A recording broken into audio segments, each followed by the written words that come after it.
Important story. This is a big exclusive coming in.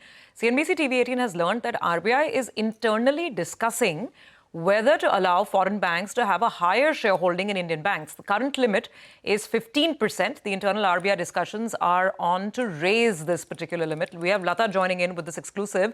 Lata, this is very interesting, and I mean, I'm supposing the context of the backdrop is Sumitomo's interest in Yes Bank, right? I think that time it was being discussed whether that should be a one-off, if it should be just a special case exemption. But you're saying this could be a sort of a wider overall reform. Yeah, what we are learning is that RBI has been discussing for some time whether foreign banks should be allowed a higher ownership.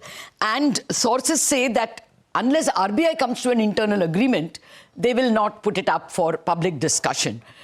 These are people who have been in the past in these kinds of discussions with Reserve Bank. Now, let me tell you the reason for my increased conversation with my sources was because of a Reuters story reporting this morning that RBI is signaling rule changes that will allow foreigners more shareholding in Indian banks. Now, what are the current rules? Current rules is 15%. For any foreign institution. So that's bank, a foreign financial institution is what they mean. Now, there have been individual cases, two cases. Catholic Syrian Banks is owned by Fairfax up to 51%, and now SMBC has been allowed to own 20%. In both cases, they had to take special permission. I must tell you what are the detailed rules. There are a whole host of rules for foreign banks. There is an overall limit that, once you cross 5%, you have to take RBI's permission. Only then you are allowed to come even to 15%. On a case-by-case basis, two cases have been allowed to go to 15%. But I think it might, the discussion is to make it a general rule, is because, IDBI is also in the market looking for a buyer. That's the government, and LIC are looking for a buyer. And even Money Control broke the news that Emirates NBD is one of the front runners. Clearly, they would want to have more people interested in it. Now, what we understand, the other constraints on banks is if there is a foreign bank branch, it is severely constrained. Like if HSBC is a branch, Standard Chartered is a branch, they have very severe branch licenses.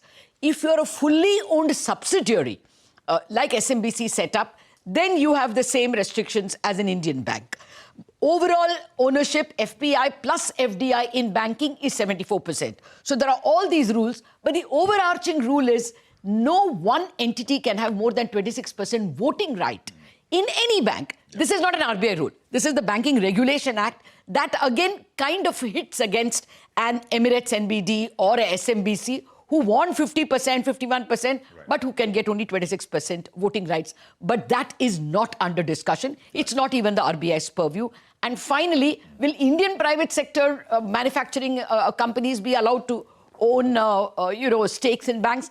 I believe that is also not up for discussion. All right. This foreign ownership, whether it should be opened up all the way to 26% or not. Well-regulated, widely owned foreign institutions like banks, that is the one that is under discussion. All right, Lata, thank you very much. Very good perspective on that. And it's a story which we will continue to follow here on CNBC-TV18.